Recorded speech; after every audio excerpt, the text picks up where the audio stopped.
get this money from? Money. Money.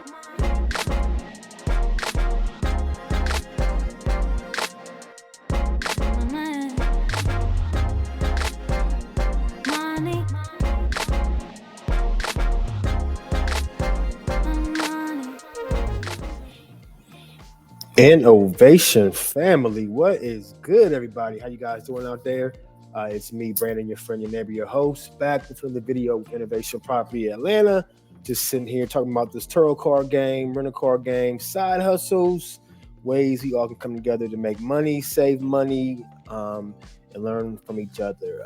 Today's reaction video, guys, is coming from my guy Flying Wheels out of New Hampshire, I believe. But before we jump to this reaction video, as always, do me a favor. Like my videos that you guys always do. Well, most of you guys, I should say. Subscribe to my channel.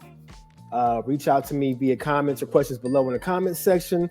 And hit that notification button so you guys are alerted next time I drop out new videos, and we'll go from there. So on our road to 1,000 subscribers. We're currently at about 802. So again, appreciate you guys for showing me love and subscribing to my channel. Next stop, 1,000. Well, 900, of course, is going to be the next milestone, but road to 1,000. So Flying Wheels is a big YouTuber out of New Hampshire. He's a used car dealer. So he's going to be talking about the used car market and prices and what we should be expecting here in the springtime. And our prices going to be getting better, worse. Our dealer's able to sell cars. So it's good to get his input and see what he has to say about the used car market. So let's go ahead and fire up my guy, Flying Wheels out of New Hampshire, to get his viewpoint on the used car market and what he's doing to combat some of the stuff that's going on as far as the prices.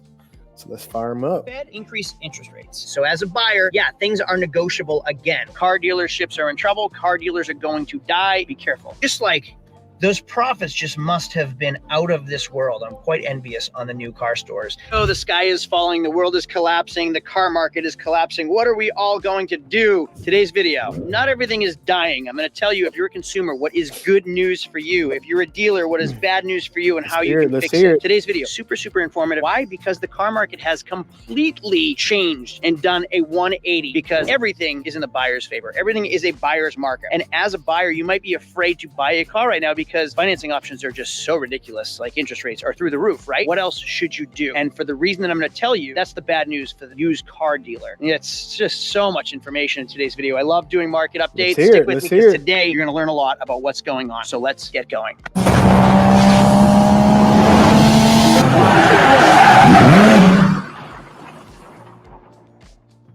Good old interest rates. So hey there, my name is Craig from Flying Wheels. I own a small car dealership in New Hampshire, and I like to say that I have a little bit of a crystal ball, a little bit of insight into how the world is going. How is our economy going? Why? Because people need transportation. So if they're buying expensive novelty cars, secondary vehicles, just toys in general, things must be good, right? Well, that is not what's happening. Things buying their toys. They're trying to liquidate their toys. They are not spending and purchasing expensive vehicles. They are actually trying to call me to say, Craig, I want to get out of my expensive payment. I need something lower. I need something cheaper. What do you have? Cash cars, $6,500. Now, when I started my car dealership, $2,500 to $6,500 was that sweet spot. It was 2008. We were in a recession. Just things were really bad because the banks had tightened up. People weren't able to get financing. They just needed to get their cash cars. So prices on cash cars increased, but the prices on newer cars and like higher end cars decreased because people just didn't have the money, the excess cash to buy that stuff. Well, we are kind of in that same situation again, but just different. What do I mean, Craig? Well, I'm going to explain to you what I mean. And I'm going to say it all in very easy terms, very easy to understand for everybody. You don't have to have any car knowledge. It can apply to anyone. Let me give you a quick overview of what happened. Most of you already know, so I'll do a very quick recap. The Fed increased interest rates because we were given so much money for so long that we were spending it. We were just spending it. It was all novelty and it was fun money, and people were buying boats and campers and RVs and traveling more and spending more money on cars, and businesses were spending more money on 8,000 pound plus vehicles because they were tax deductible. It was just like the wild, wild west in the car industry because everybody had a surplus of cash that honestly we needed to spend, because if you're a business owner and you don't spend it, Uncle Sam's just going to tax it back anyway. So go out and buy those 8,000 pound plus cars,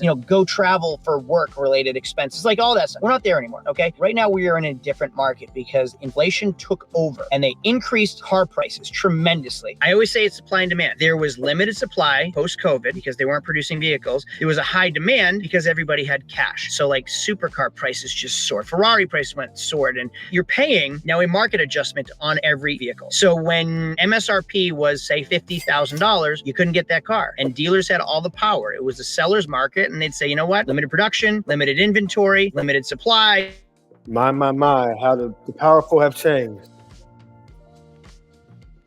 $1,000 over. That's how the world was. That is not anymore. Do not pay market adjustment. Do not overpay MSRP. I'm going to get to that in the next step. What am I talking about? Why would you pay over MSRP anymore? It is a buyer's market. You as the buyer have all of the power, all of the control. Now, I need to preface this because when I say that, people are now going to think, oh, I'm going to go into that dealer and I'm just going to take such advantage of them. I'm going to offer them $5,000 and a $10,000 car and they're going to take it because the buyer, that is not how it works. Okay. We can't sell at a loss. It is not possible. Like we'll all be out of business. So you have to be reasonable with your values and your offers. If I own it for 8, I'm not going to sell it for 6. Okay. It isn't an option. So as a buyer, yeah, things are negotiable again, whereas they weren't for a while. During COVID, 2021, 2022, a buyer could come in and say, hey, would you take X amount? And I'd say, you know what? No, I'm sorry, because if you don't like it, I will sell it tomorrow to somebody else for my asking price. So I had the power, I had the pull to say, no, I'm sorry. I'm not overcharging, but I'm charging market rate. Now everything's negotiable again. So you can walk in somewhere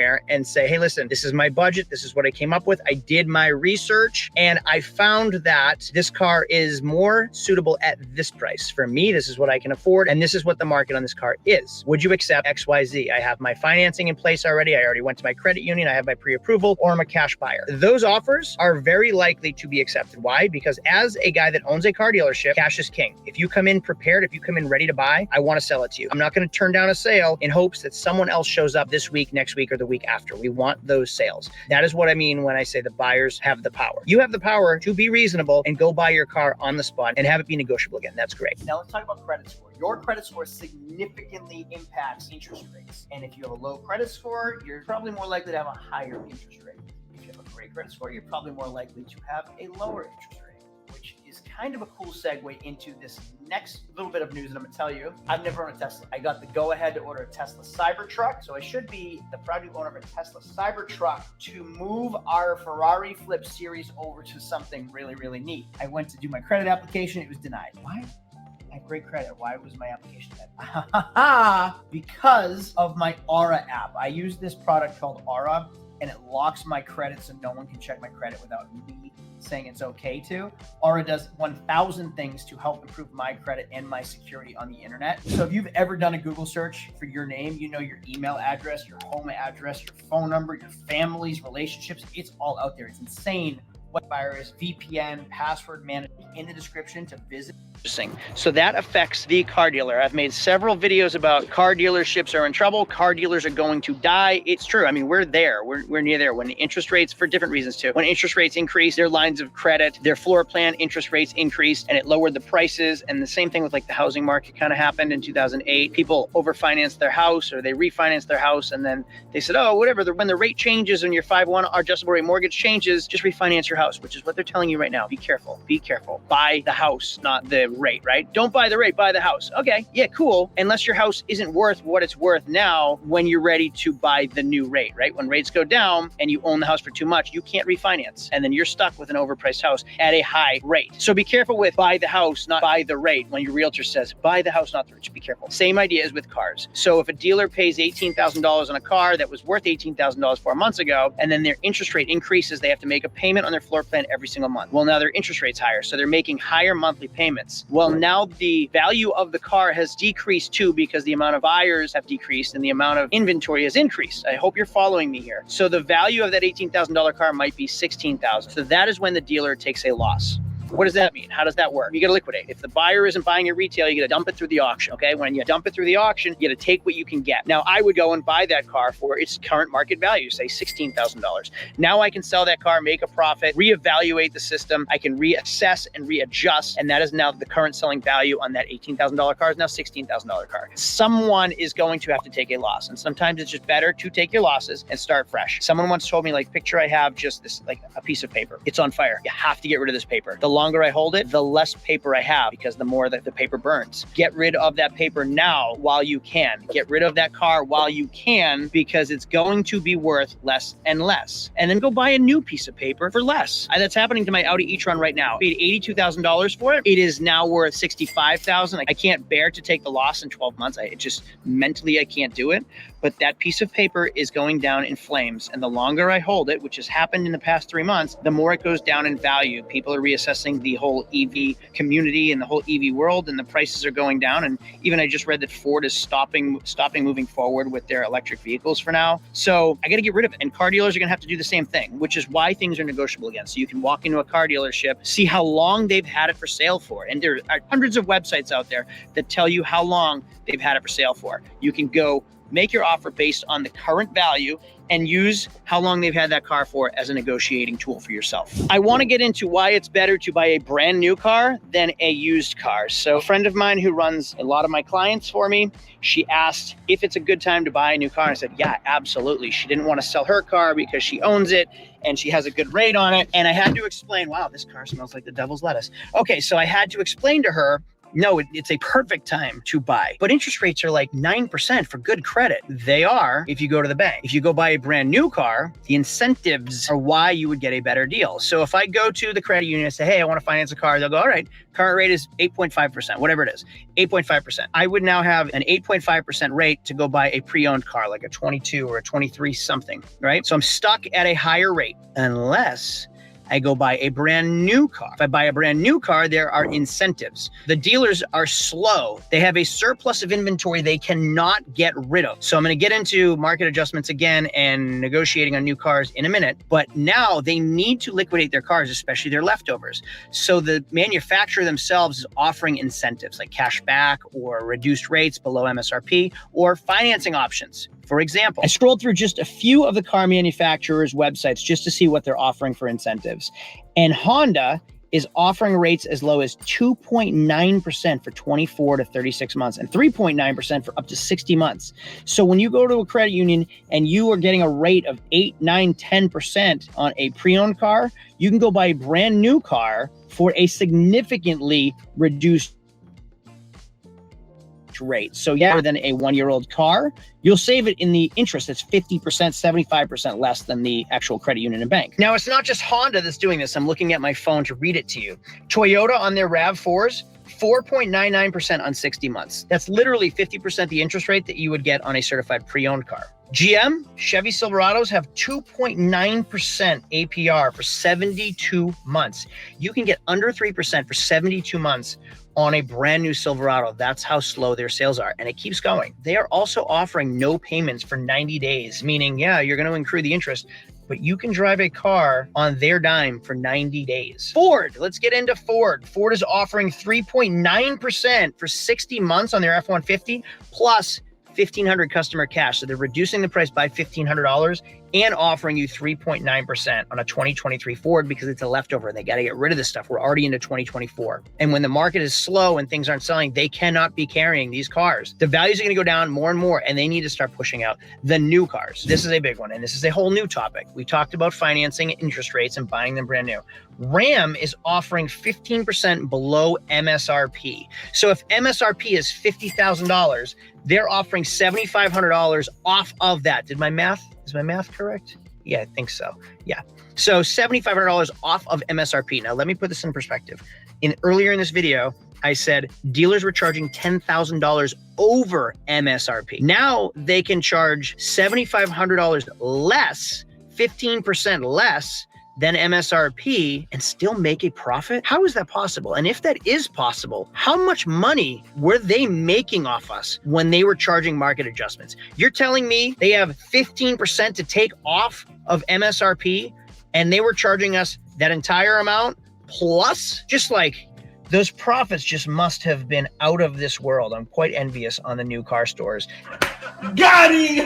And they're the ones that are going to get the business right now too, because they're getting the incentives from the manufacturer to reduce the price, to offer cash back, and to give you better rates than the bank can. Those are all big, big deals. Now, I just talked about Ram, and I'm going to read this right to you. Get in on the Ram Truck Month exclusive deals and get 10% below MSRP for an average of $8,400.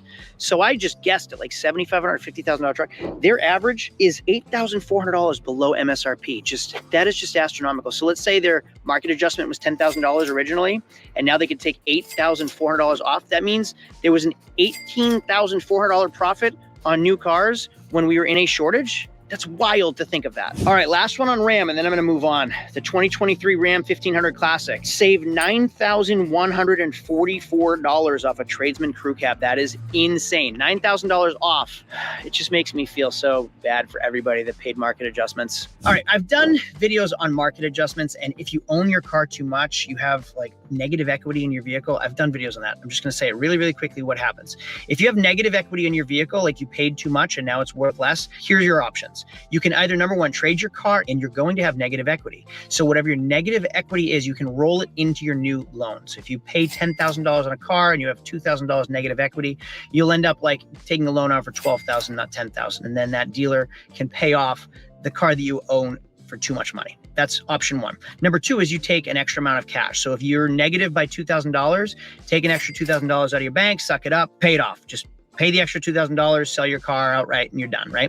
It is going to cost you some. A third option, don't do it. Like, let it get repossessed. If you own it for too much, don't do that. It's going to kill your credit. Then you won't get financed for another car. And if you do, you're going to get absolutely destroyed in just penalties and fees and credit and interest rates. It will affect you. So yeah, you might take a win on your repossession and like taking the loss, get a win by taking the loss, like the bank takes it back and forgives you. They don't forgive you. It will follow you for 7 years and you're going to pay for it on every other loan. So that is an option out there that you shouldn't use. Last topic, car dealers, used car dealers. I'm going to tell you what to do. I told you I'd get to you guys too.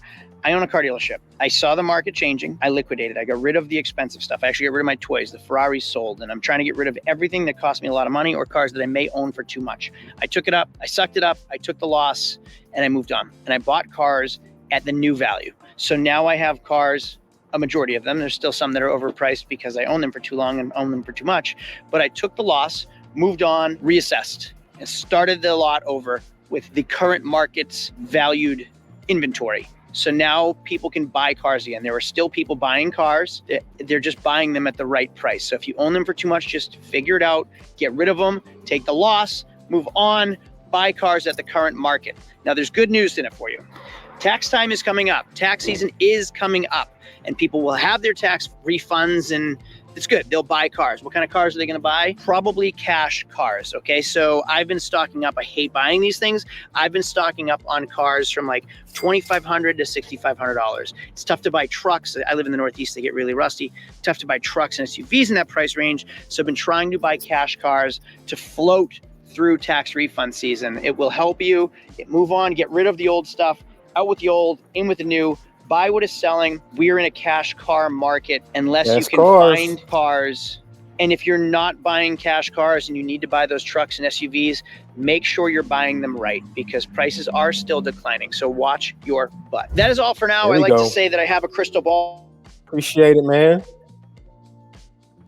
Let's go ahead and pause this and end this video. So thanks again, guys, for watching my reaction video. This is not to scare you. These reaction videos, when it comes to the housing market, the used car market, this is more or less information.